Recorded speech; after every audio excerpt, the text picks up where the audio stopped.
Hey, this is Mark back again with another great episode of Finding Your Summit. And this week we've got a remarkable spirit, and her name is Dr. Neeta Bhushan. And she is an emotional health educator and performance coach. Whew. Just said that. A lot of words in there. But she is a person that grew up in Chicago in a family, and she had her mother, her father, and her younger brother all die within about a year and a half. And all the expectations upon her to become a dentist, all the expectations for her to be the main caretaker once her mom died. She was the first person to die in that chain of awful events. Then she got into a very unhealthy, abusive marriage, which she had to get out of. So this girl has been through everything, and she is just a bright light that comes through in the podcast when we're talking back and forth. And what she does now is help people. She helps people in terms of their businesses, trying to find their way, their happiness. She's been in over 45 different countries and mentors people all over. So just a great back and forth dialogue with Neeta and what she went through and how she dealt with that. It's a happy story at the very end, and she's in a great spot. And she has this saying called step into your greatness. So that's what we did. We talked about her greatness, about the things that she's doing for other people around the world. So, as always, rate, review, go in and give it your thumbs up, tell other people, and keep rocking it. All right? So here we go. It's a great episode. Here we go with Neeta.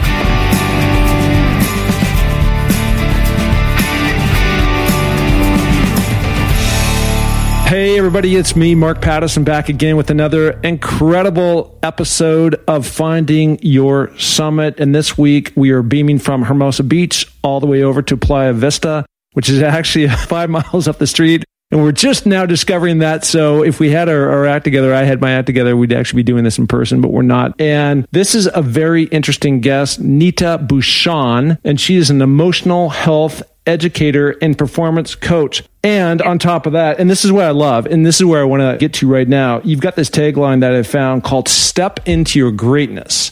So Neeta, let's step into your greatness and let's understand where you're from, what happened, and just to set this up for the listener, you've got some incredibly heavy stuff that we're going to get into. We'll go as deep as you want to go on this different stuff, but we'll go there. Neeta, welcome to the show. Thank you, Mark. It's so amazing to be on the show. Thank you so much. And for all of you listeners, I'm super, super delighted to be only 5 minutes from you. So next time we'll hang out. We'll do another one. So yeah, I'm excited. And let's see, I guess my lovely greatness journey started back in Chicago, born and raised in the Midwest. And that lovely name that you introduced, that's Indian. And my father was, both my parents are immigrants, and I was first generation born, and my dad was from India and my mom was from the Philippines. And then they had me along with my two younger brothers. And so we started our early life in the city of Chicago. So great city. North Side, Cubs fan. Yeah, the Windy City. The Windy City. Yeah, the windy and cold city, right? Yes, it's no wonder that I've now shifted to California. So part of your whole background, as we set all this up, is, so you're a very smart girl. You went to school. Where did you go to college? Yeah, I went to Loyola University, which actually there is a LMU campus right around here as well. So I did Loyola University for undergrad, and then for professional school, I went to UIC, which is the only state school for dental school. And so most of my early life has actually been marked by resilience. And so started out,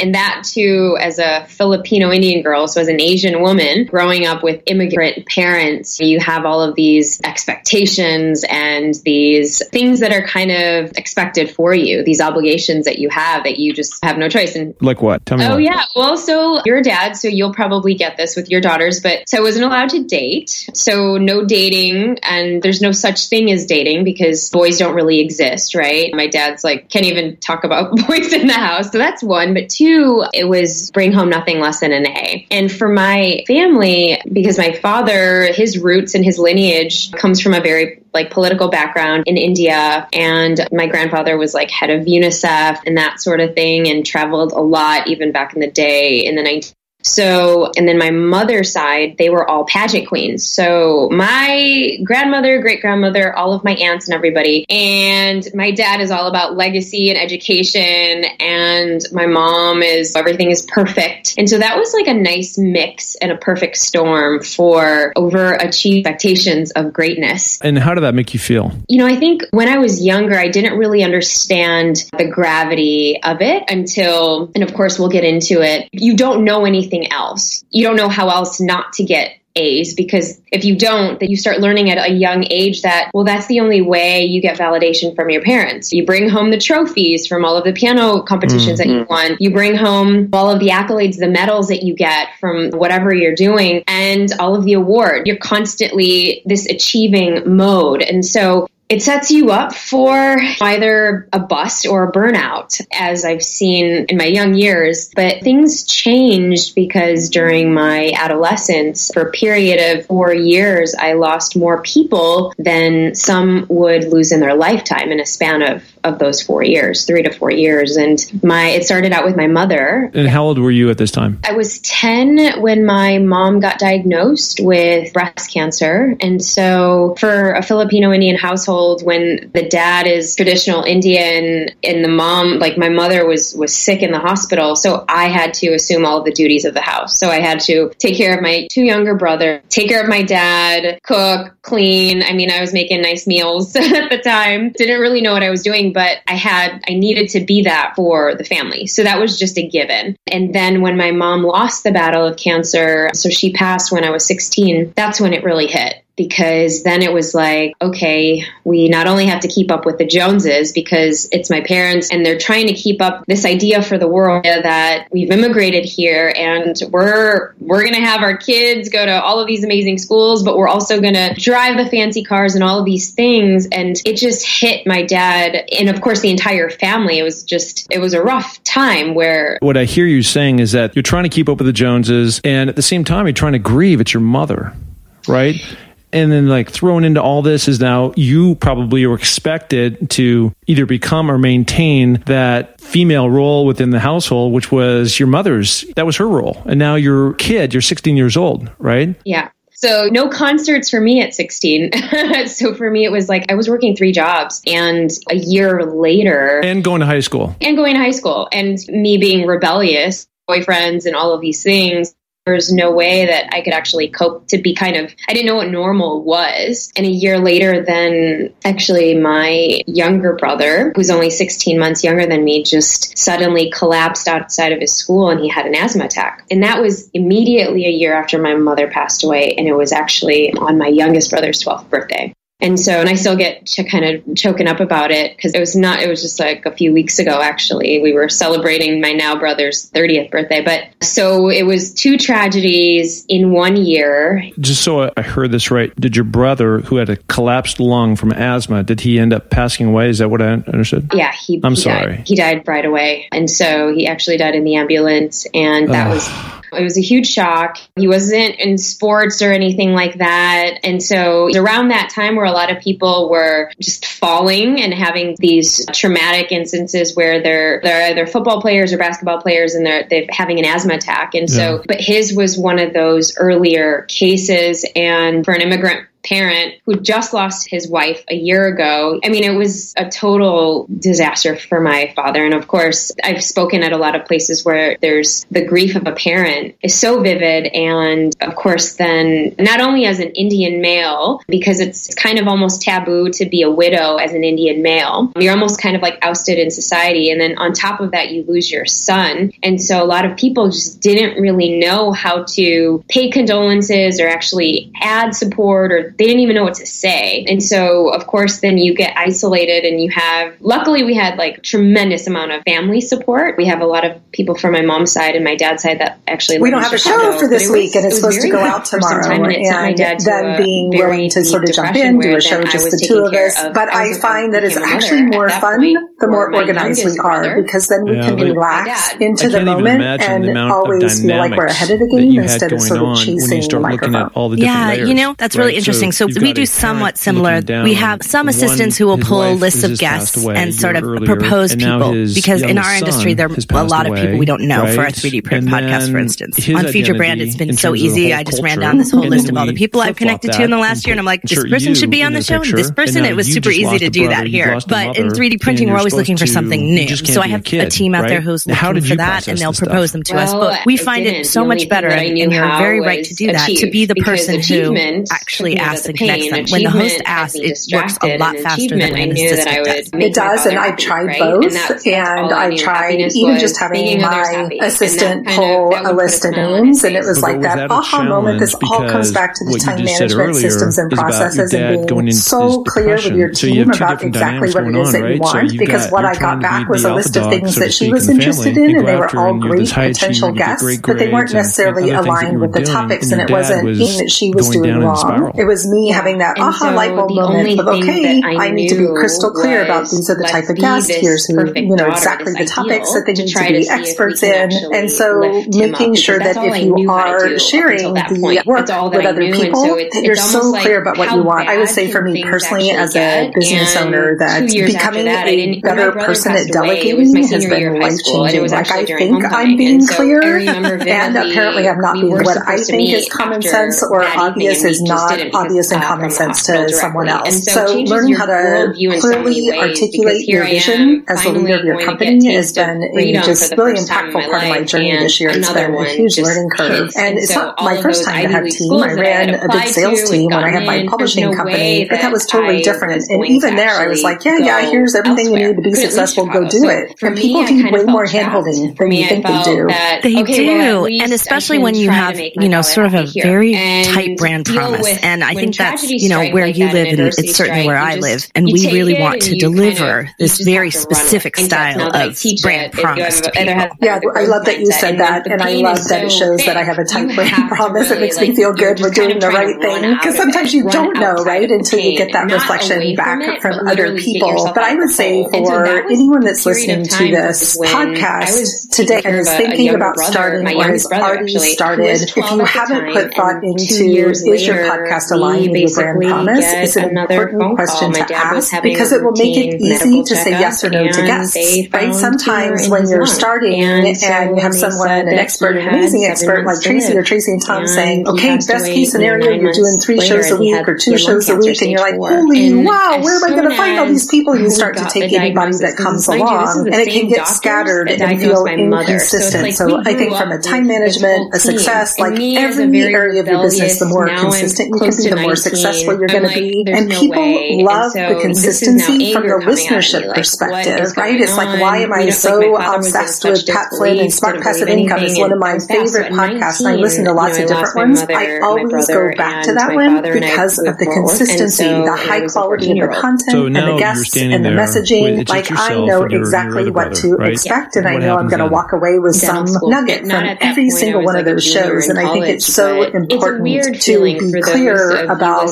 how do you want people to feel after they listen to your podcast. And there is this also clarity that you have about who. Yes. And that makes a very big difference as well, because when you really understand who your audience is or who you would like it to be, because if you haven't started yet, you don't know, but who you would like it to be, and you express that, then it's really also easy to assess the guests as whether or not they're a fit or they will resonate. Yeah, and I love talking about creatives, and I am one, so, I make fun of all of us very affectionately, but people don't get us, right? They really, and Tracy, you're one too, right? I know, I'm chuckling over here. I know, and I would assume Tom probably is as well. But, if we have guests on the show who don't understand that creative mindset, or they might, even if they work with creatives, they have a sense of getting them. But I can't tell you how many other coaches I've met in the last couple of years that are like, oh, thank God you're working with creatives, they so need you. I don't want them here, take them. Because it takes a certain amount of herding cats to get us all going in the right direction, right? And so I love working with creatives. I totally get them. And now having Brad on my team, I can see how being a creative is both a gift and a huge challenge for the people around me. And so together we've been able to really clearly articulate what the process is to set us up for success. I really resemble that remark. I'm very much a creative type, and Tracy Tracy is too. We have, how do I say, we're similar in that regard, but Tracy's also much more of a systems person and a much more organized person than I am. And she sort of drags me kicking and screaming. So they won't ever have to feel bad for me. So that was like my way of channeling that. And that was the first time where I realized, I completely relate. And we have this process with our podcast, like you do, where we record only on certain days of the month. So I just want to go back and connect something, because I lost my dad about 6 years ago to an awful stroke. And my dad, for those people who knew him, was such a dynamic, powerful communicator. And it's super short. It'll take you, 30 minutes to probably scan through it. And I think I wrote it because I needed it. You ever have that moment where like you're writing a blog post, or you're like, we've had some of those great ahas with a guest on our podcast. If we just have the people on the show that we want to learn from, right? A lot of times. And so just that remembering when we're struggling with time, what I have found is that we're not clear about our goals. So all the time management books won't help anybody, especially creatives, if they're not clear about their goals. And sometimes clarity around goals is something that creatives really struggle with, because they just want to follow what's fun, and they're not looking past the moment of, well, this sounds like fun right now, to, well, is what's fun going to really help me make any forward progress towards what I think that I want, right? So that whole, I guess I have a goal setting on the mind this time of year. I don't know about you guys, but we're doing a lot of our 2018 business planning and goal setting and thinking about what are we doing differently, and we're totally following in your footsteps, where we can't just do one thing. We're launching 2 new websites next year, and completely topics that are unrelated to what we're doing now, right? And so just all these typical creative things, but they feel so different this time around, from this place of understanding the combination of creativity and systems to be able to easily launch multiple revenue streams, multiple maybe podcasts, who knows, but multiple websites that are producing content that are seemingly unconnected, but that really pull together our strengths and our passions, so that we have a place for creative play, as well as a place to practice all the things that we preach about building business. That was the tough thing for us this year. I think, by the way, I love that your knapsack of hope, 2017, right? Tracy and I went through that exact same thing with my dad, where there was, after it happened, there was like a month or 2 or a month and a half where I had my knapsack of hope, and it's just like, okay, we're going to get better, and bring them in and rehab, and then it just got to the point where, all right, do we really focus on one and get it to a certain point and really backburner the other one, or can we do both at once? Should we do both at once? And we decided on the latter, that we were going to do both. I mean, Tracy primarily focusing on one, I'm primarily focusing on the other, but we're both working in both of them and trying to move them both forward. That was a really tough thing. And you have to be really organized, and you're not always as organized as you want to be doing it. That's the truth. Okay,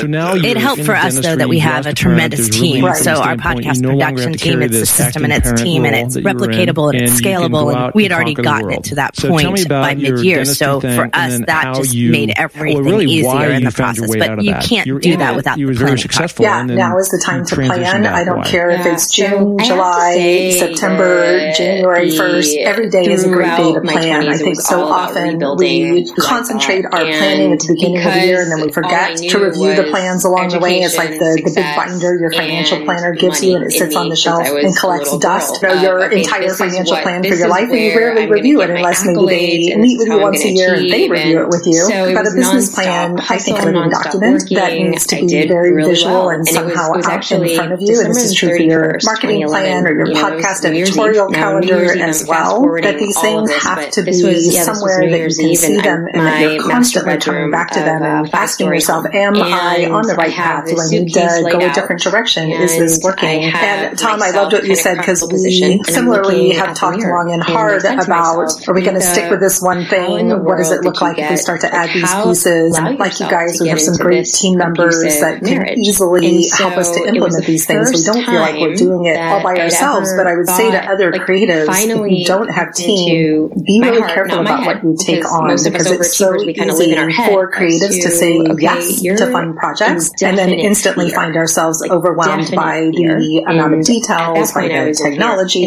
by the need for that consistency, right? And so plan every single day. Yeah, and I also want to go back and touch on something you said earlier, because Tracy and I really determined there are not a whole lot of absolute prerequisites I was married, for getting into podcasting. I had everything, all of these things, and I was thinking in my head, okay, my parents should be proud. Like, like I've healed everything, but in actuality, I was living this fraud, this but if there's anything that should happen before you really get something going that keeps coming up is a recurring message is, from what these your mission podcasts is, that sort of thing. Well, even if, and so this is my premise for it. When we started our podcast on WTFFF on the 3D printing side, we actually didn't know. It was a test. It was a market test. So we wanted to test something specific. Is there a market for, in this case, we didn't want to create anything, the information, because if there's a market for the information about 3D printing and specifically design related to 3D printing, then maybe there's a market for the product eventually. And so could we test that out and just dip our toe in the water with something simple without spending a ton of money and time in our business developing a product line and finding out it doesn't sell? And so it was our way to use it as a test market. So I do think there's a way for people to use podcasts to test out ideas for whether or not this is going to work for a course or a book or an event and do all of that. But they must be clear that that's what they're doing. They're testing it. Yeah, I so love that. I wrote that question down. Is there a market for the information? And if there's a market for the information, there will most likely at some point be a market for the product as well. Brilliant. I love your brilliance always. But what a great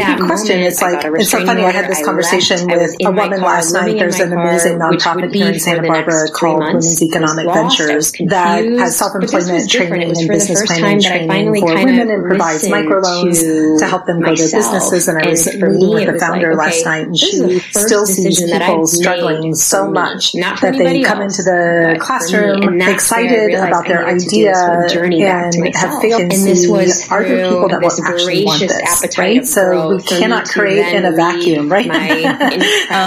Market proof. That's what I'm all about. Not enough people ask that question. Really, they have this idea, and because they love it, they think everybody's going to love it. To discover and how people actually, and how leaders make decisions. And so I set on a quest for like 45 different countries, and that was for, of course, that's right. And it's a good way to do it, because here you are, you're trading only in your time for the interviews, the recording, right, and some amount of production. It's not tremendously expensive in the process, and you're able to really test out ideas and see how they're tracking with the people who are attracted to you, which is really the important part, I think, because obviously creatives are attracted to you, and you attract them in that way. So of course they're your listeners, and when you get feedback from them that says, "Hey, this isn't what I thought it was going to be," now you really know to listen. Yeah, I think listening is the key to marketing success in general, and I think it's the biggest mistake that I see creatives make, and in particular artists, right? I would say artists struggle with this conversation because obviously they're making art that they love or they're inspired to make or called to make, and they don't believe that they need to ask the question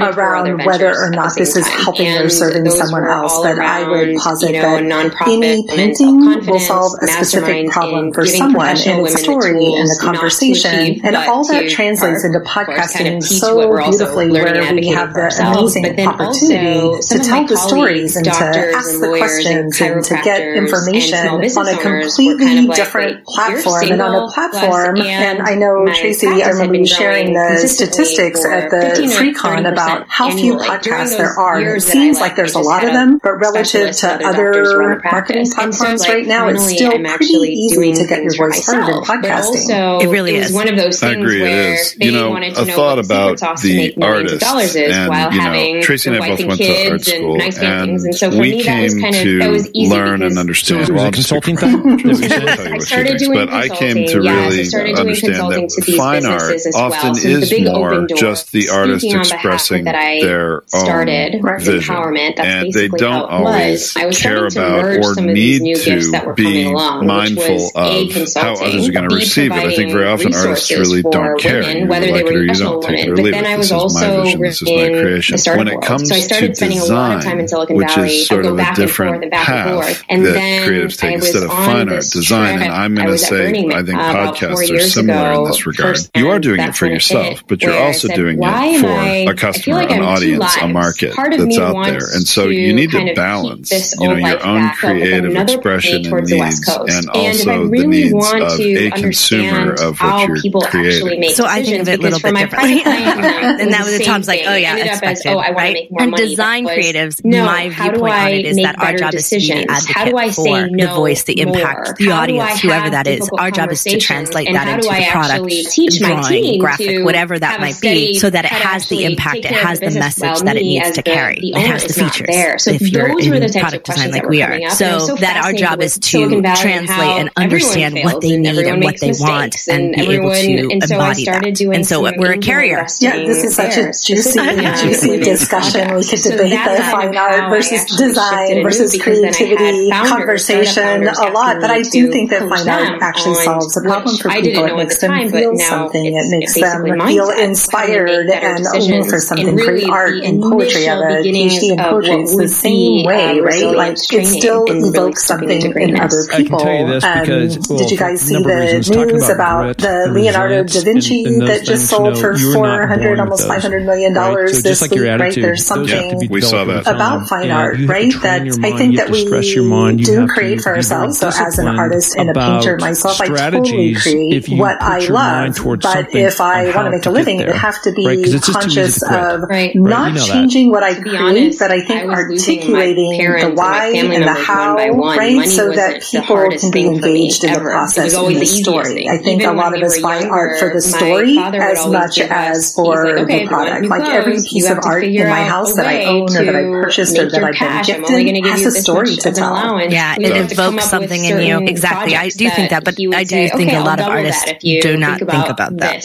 We wish they did, but they don't, and that's why maybe they don't have sustainable artistic lives, right? Yeah, and I'm a marketer at heart, right? So I guess I can't not think like a marketer. Even as an artist, I still think like a marketer. Well, it's no question that artists tell a story through what they create. Absolutely. And I think that is often. No, you're spinning, trying to grab onto things. It's always the case, but most often it does tell a story, and then it's what you do at that point in time. Well, and we have podcasters who are like that too. I mean, we have a couple podcasters who are really all about stories. Okay, so let's talk about what you're doing today. So you're doing all this amazing stuff. This is the happy stuff now, right? I mean, we had to get that translation into so that's all about diversity and finding your way, and you found your way, right? It's great when that story supports that plan, but when the stories are just the point, then it becomes a lot harder for it to be, wow, can I keep this up in my business, or is it just, it's attracting an audience and that's wonderful, but is it really doing anything for me, and can I keep going at it? And that's where it gets hard, and that's where we see a lot of podcasts fall off, because it doesn't have an integrated part with their business or with their goals or what they're doing, and so they sort of lose interest after a while. Yeah, I love that story. Again, it's the connection between everything and making sure what you're starting is related to your end goals and being clear of end goals from the beginning. And as artists, I think we have the opportunity to do that, and maybe we're not conscious of that. I don't know about you guys. They don't teach you in art school. They didn't teach me in poetry school, right? How this stuff is all related to life, or how we're supposed to monetize this, or how we can get past our own mindset of, I can't make money from my art, or I can't make money from my gifts and my talents. And that's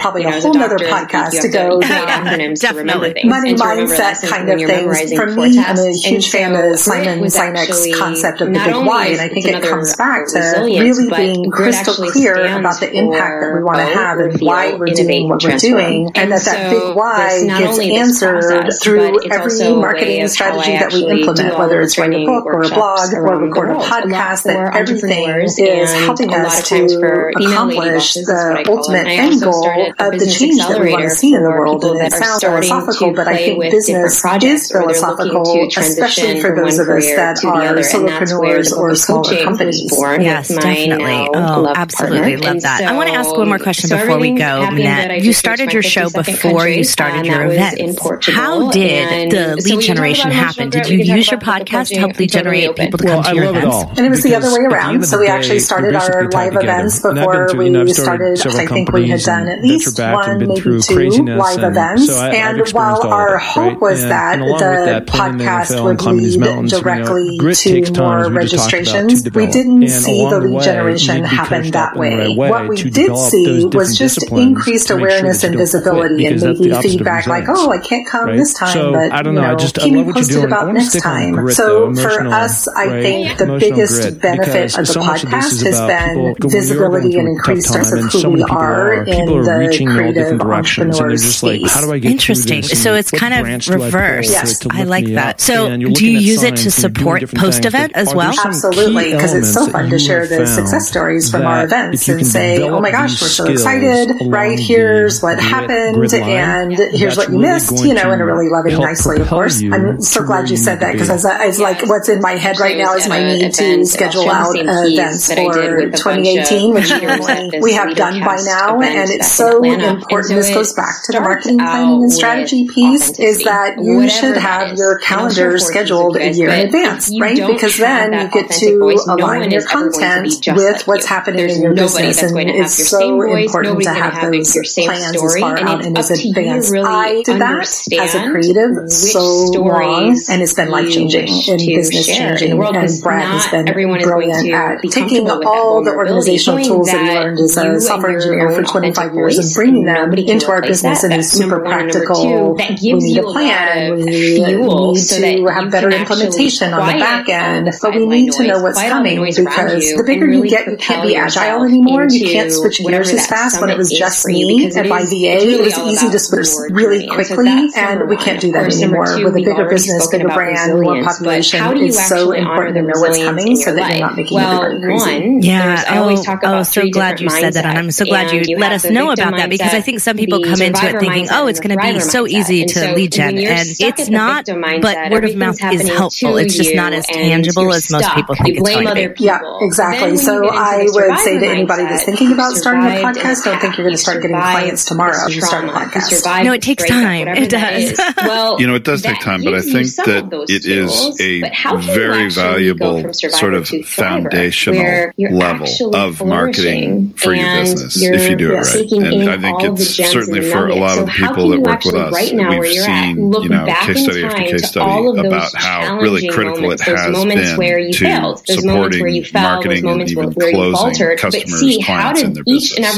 So some it happens faster than others. It sort of depends on the niche, I think, who you are today. And so a lot of times we don't take the time to recognize. And I would totally give a plug for you guys that people need to know they don't have to do it by themselves, that they should get help. Like just starting without really knowing what you're doing is a little overwhelming. Trust me, when we started, we knew a little bit, we looked at a couple of things, we looked at your guys' course, and so we had some clear structure and direction where we were going, and still there's been a learning curve. So the technology piece is time consuming, so I highly recommend that people get support, that they don't have to do it all by themselves. We appreciate that little plug there, Jeanette. You're welcome. So, thank you so much for joining us today. We really enjoyed our conversation, and I knew we would, and I'm so glad you got to meet Tom in the process, too. Me, too, and I think for dinner or meeting somewhere in the middle would be awesome. Let's do that. Well, thanks again. Thanks for having me. It was great to meet you. Great to meet you, Tom, and talk to you again, Tracy. It was our pleasure. Thank you so much for joining us. Along the trajectory. And then that was a lot of fun, Tracy. I really enjoyed interviewing Minette, although I guess you did most of the questioning, but still, I enjoyed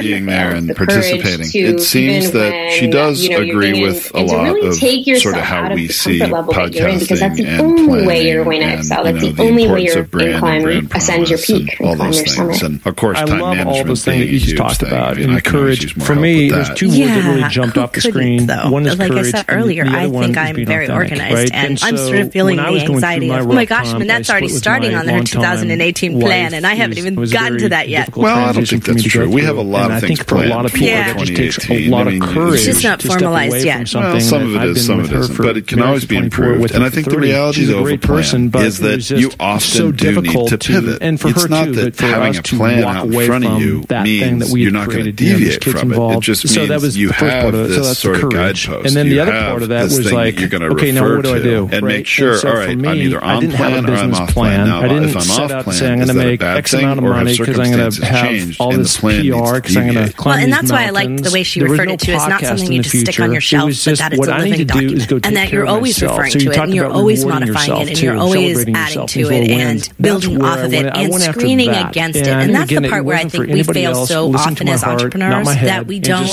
gut check these things. Like we don't have a way to check against them, so we just go with the flow a lot, and we don't screen that back against brand promise and plan that we're on, and it distracts us and slows down our progress. I don't think that it derails us completely, but it does slow us down. Yeah, well, certainly, I know many of you listening, I think, probably are more creative types. I think that tends to be the case more often than not with podcasters or aspiring podcasters. But there are exceptions for sure. But certainly, having a plan, time management, all those things are super critical. I think it's one of the number one questions I get asked by your name. So what we're going to do is make it super simple, and we're going to spell that on our website when this pod comes out. And so make it really super simple for people to yeah, we're going to come visit you, but we're going to print it out so people just hit a little click and it goes over there, okay? To systems and planning. All right, and if thank you you so much for being on the pod. Make sure we're you so actually grateful. tune into our monthly just really beautiful webinar, insights. not only do we often talk about some of those issues, but you have the opportunity to ask any questions and I really appreciate that, okay? So make sure to take advantage of that. Hopefully live. It's such an honor to be on your show and on your summit. It's so amazing. So I really appreciate that. Well, we all have our summit. We're all trying to figure it out, right? So it's a constant journey too. You know that. It is. I was going to say that. I'm like, it's a constant journey. You're never really at the top. No, yeah, exactly. You get to the top and you get another summit. Right, and we'll keep having podcast episodes about all the different things that we do and how we plan it and how we go about building these things. We've had a lot of episodes recently on finding great guests. Hey, this is Mark. That was referring to that as a difficult point for her. And it's not about finding guests that's hard. It's making sure that they're really right for you. I think that they have the most power that they can have. And sometimes we just were like, okay, well, that person's in front of me. I'm going to put them on the schedule. And I really do think that your time is valuable. Their time is valuable. Let's make it really great for both of us. And that's how I look at it. And so really do want to spend a bit of time finding the right people. I agree. That's very important. Please go do that. It really helps us. There's another episode we recorded recently. Visibility within Apple, iTunes. After this one, but anyways, it's just fun to share the love and you realize in the middle of an interview that, you know, are all about. This maybe wasn't the best choice. And that's okay. That's going to happen, you know, once in a long while, hopefully, but it's going to happen. But that doesn't mean you have to publish it. Well, this was definitely the right choice to have Minetta on. Yeah, and, you know, she and I, as I referred to, I met because I was interviewing her for an article because she was referred to from a common acquaintance. And I just had such an enjoyable time with her. And then we've connected a couple of times over the year. And then we finally got to meet each other in Austin at the freelance conference, or FreeCon as it was called. And it was just so much fun to get to sit through her class and pull out crayons. And so for me, because I am a lot more farther along in my business, it was really interesting to sit in there with the other freelancers as they were sort of like didn't even know how much money they wanted to make each year or didn't have any idea how much their expenses were. Like, and I had those numbers because I've been doing this a long time. It's not my first business. And so, you know, these are easier things. And so it's a really difference to see how much impact she could have on this small group of people who are starting out freelance designers and coders and just in all different types of areas, but they don't have quite the business skills in front of them. And just the concepts of, I have to know this and think about this and have a plan for this was the aha for them. Well, you need to know what you don't know. That's right. What is that other cliche? You don't know what you don't know. So yeah. If any of these particular areas are sort of not in your wheelhouse, if it's one of your weak areas or whatever, or something that you need to work more on, please make sure you come to the blog post at braincastingu.com where you will find all the information on Minette, links to her and her husband's website, business, podcast, all the rest of it, or reach out to us on social media at Feed Your Brand. So thanks again for listening. This has been Tracy and Tom on Feed Your Brand.